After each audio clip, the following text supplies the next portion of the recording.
I believe if Ahsoka wants to train Sabine, that's all fine and dandy, but I think that there needs to be some sort of a cap to Sabine's abilities. She can't go ahead and train for maybe like the whole season and then end up like force pulling objects and throwing them and using her lightsaber to throw it and bring it back. That to me would be absolutely ridiculous. Hey, guess what? Sabine didn't even train for the entire season. She only trained in one episode, and she didn't even train to use the Force. She just trained to use a lightsaber. That's it.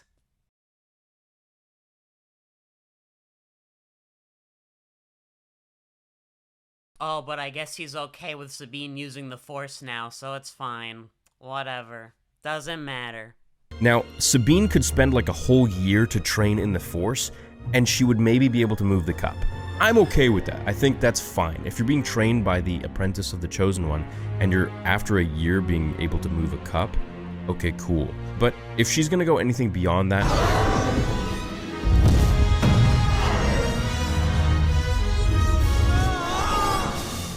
Now, she uses the Force to push Ezra onto Thrawn's ship as well, successfully, and she ended up stranded there with Ahsoka as she goes to help fight the Night Troopers while Ahsoka fights Elsbeth. Now, I know many didn't like this. I didn't like this myself. And once I started to kind of think about what Hu Yang said about Sabine's potential from Ahsoka, I started to really maybe think that her lineage of Tar Vizsla would have passed down to her in some sense, and that she does have potential. For me, it really comes down to how she uses the Force. Is she going to be, OP, crazy Rey? Even Rey was the granddaughter of Palpatine. Bogus story that was, and made it the last minute.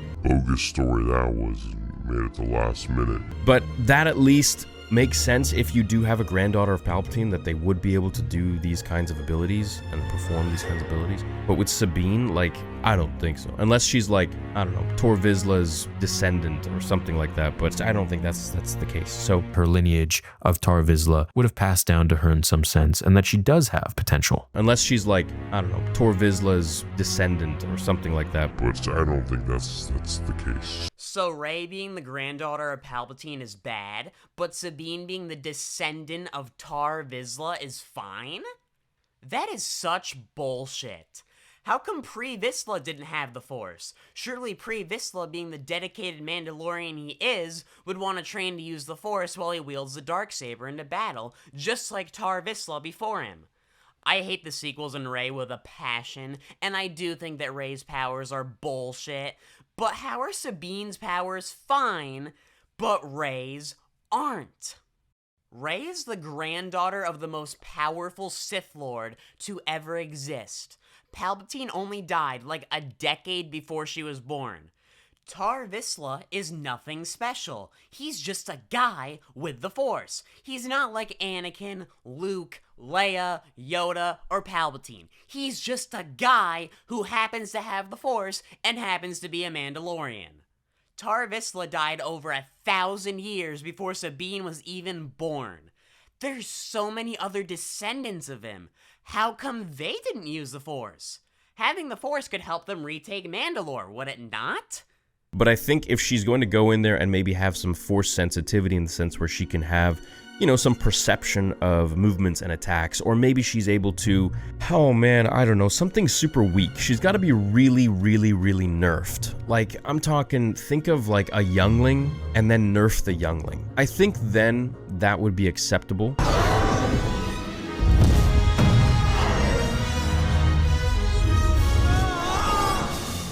Yeah, I don't think a fucking youngling can do that. But the next few episodes are going to be very crucial, I feel like, because if Sabine starts doing some crazy crap with the Force, I think we're all going to have a big problem with that. The thing is that he was annoyed by this, but now he's going back on it. You can just tell he's not being genuine here. Theory needs to like the show so he can sell more merch. He needs to like the show so he can pump out more Ahsoka videos.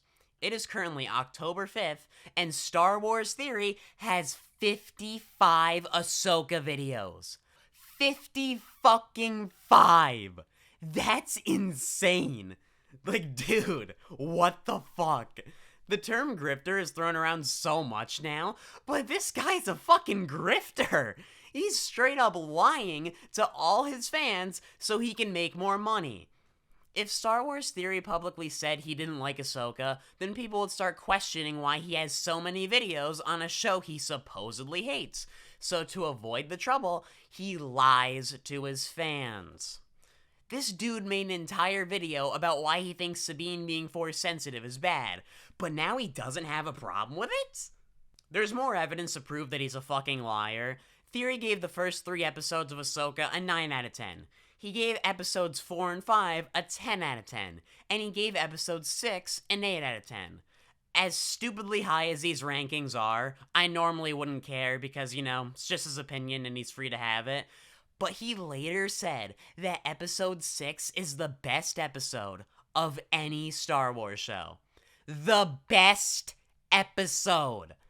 That doesn't make any sense. I understand that opinions change, but the fact that he rated that lower than the first 5, and then all of a sudden says that it's the best episode of not just this show, but every single Star Wars show, is just so weird to me. He seemed to enjoy episode 5 way more than episode 6, so I was just confused. But then it hit me. Episode 6 is where Grand Admiral Thrawn first appears, and oh, would you look at that? Star Wars Theory has a Thrawn t-shirt on his merch page. Oh, and would you look at that? He has a Thrawn hat on his merch page. Now, maybe this is just a coincidence, but I don't think it is. Let's listen to his reasoning on why this is the best episode in any Star Wars show.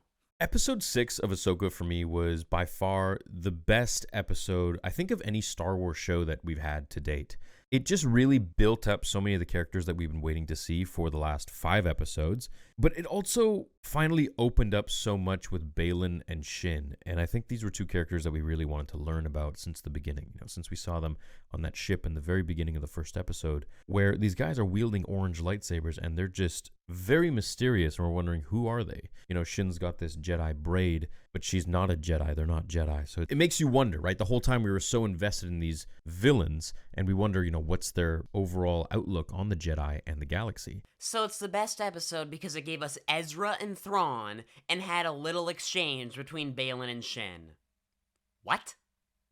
I know everyone is different, and people have their own opinions for their own reasons, but how can those little things make the episode the best episode of any Star Wars TV show?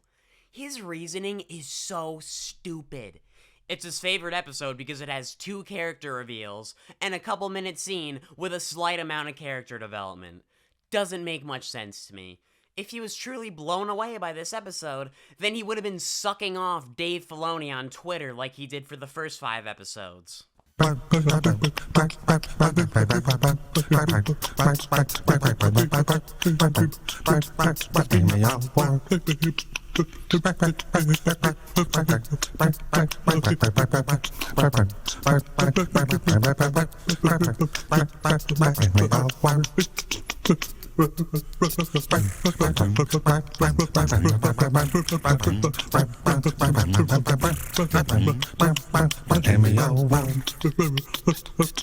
He's obviously lying about this being his favorite episode. The reason he's lying about this episode, I'm not sure. Maybe it's to sell more Thrawn merch, maybe it's so he can milk more videos, I don't know. But he's undoubtedly lying, and there's a reason for it. Every single time he criticizes something, he always goes back on it. He either changes his mind completely or downplays it. He did not like episode 7. He was fucking ripping on it. Wow, episode 7 of Ahsoka, very, very mid. Lame. What's with Disney not wanting OG characters to take back their lightsabers? What happened to this weapon is your life, LOL. I praised 6 episodes when many absolutely shat on the Ahsoka show, and my opinions of it. This episode was not it, especially for the penultimate episode before the finale. Let's hope Dave Filoni brings it home next week. Let people have opinions. If you can't do that, that's on you. I give episode 7 of Ahsoka a very, very generous 6 out of 10, and that's just for Baylan's few moments and his great quote to Shin about the impatience of victory. At this point, I care more about Baylan's character than anyone else. As a paying subscriber of Disney Plus, it's very important to voice your opinions on the product you're paying for. We are all paying for this subscription, except for Shills, and we should be able to speak our minds respectfully. So after he had multiple fucking meltdowns about how much he hated this episode, he says this. Watched episode 7 again for the breakdown. While it was fun, it didn't hit me like episode 6, which was my favorite episode of the whole series thus far. Did you enjoy episode 7 more than episode 6? What the fuck? Dude, that was just a complete 180. And well, it was fun. Oh, yeah, it was fun, but it didn't really hit me. It was fun? It didn't seem too fun to you when you were crying about it the other day. Let's go back to this tweet where he's upset about Ezra not taking his lightsaber. Yeah, so all the fucking sudden, he's fine about this in his breakdown of the episode. In all seriousness, I think it's actually really refreshing and really cool how he was like, no, I don't need to use my saber. The Force is all I need. So, I guess it doesn't matter. See what I mean? He just always fucking goes back on his criticisms. He did the same thing with episode 8. Let's look at his tweets. For the finale of Ahsoka, I see the setup Dave is making for Heir to the Empire in Season 2 with Luke. The episode was fun, but I felt it didn't blow me away. The last 3 minutes were probably the highlight with Balin, but other than that, it wasn't mind-blowing. Sabine doing the thing wasn't my favorite. It wasn't my favorite, but I'm gonna defend it anyway, because I'm a fucking idiot. I feel this would have been a great 6th episode to lead us into the rest. I feel like all of Season 1 could have been summed up in a crawl to the end of Episode 8, but I guess you can say that for anything. Oh, don't worry, we'll fucking go back to this part. Jesus Christ. I'm looking forward to the continuation of the story, as there are many unanswered questions now, and theories I'm hopeful for. Didn't dislike it, didn't love it either. You? Let's go back to the second paragraph in his tweet. What he's saying here is 100% correct. He thinks all of Season 1 could be summed up in a title crawl at the end of Episode 8, which is implying that he thinks there's not much content within the show, which is true. This show only has like a handful of episodes worth of content. But the strange thing is that after this tweet, he rated the show as an 8.5 out of 10 as a whole. If he thinks this show hardly has any content, then how is it an 8.5 out of 10? An 8.5 out of 10 is a really fucking good score. Now, I'm gonna assume that Star Wars Theory thinks that The Empire Strikes Back and Revenge of the Sith are both a 10 out of 10, being that they are his 2 favorite Star Wars movies. So he thinks that a show that's lacking in content is almost as good as those 2 movies? I don't fucking buy it. This is all proof that he's a liar. He keeps cracking and getting pissed. He ends up saying how he really feels about the show. He had a complete meltdown over how much he didn't like episode 7. Then he later says, "Oh, I was being too hard on it. Didn't really mean it." He doesn't like how Ezra didn't take his lightsaber. "Oh, I'm fine with it. Doesn't really bother me." He doesn't like how Sabine uses the Force. "Oh, well, I was wrong, so yeah, I'm okay with it." He also said the show barely has any content. "I give this show an 8.5 out of 10. I really liked it. I'm excited for Season 2. Even if this show barely has any content, Star Wars is back, you guys, alright? It's back. No, he does not think that, okay? He's saying that so he can fucking make more videos on Ahsoka, and then when people say, why are you still making videos on Ahsoka? Well, I'm just excited that Star Wars is back, that's why I'm making videos on Ahsoka. Definitely not like I'm just trying to get some more money. So in conclusion, Star Wars Theory is a lying sellout, and you probably shouldn't watch his videos because he's a fucking idiot. Yeah, that's all I got. If you like what you saw, then consider subscribing, because this is a small channel, and every sub does help. And if you didn't like the video, then fuck you, bitch. Cry about it in the comments. I love reading them. Thanks. Alright, yeah, so bye and stuff.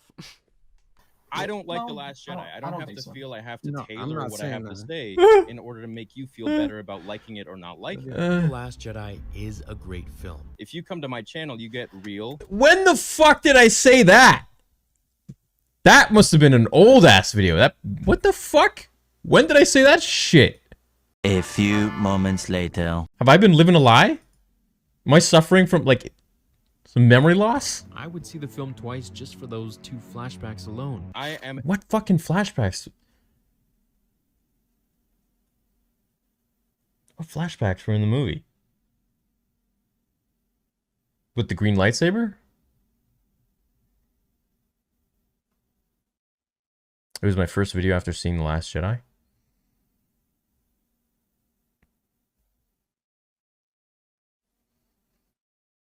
Well, then I must have lied.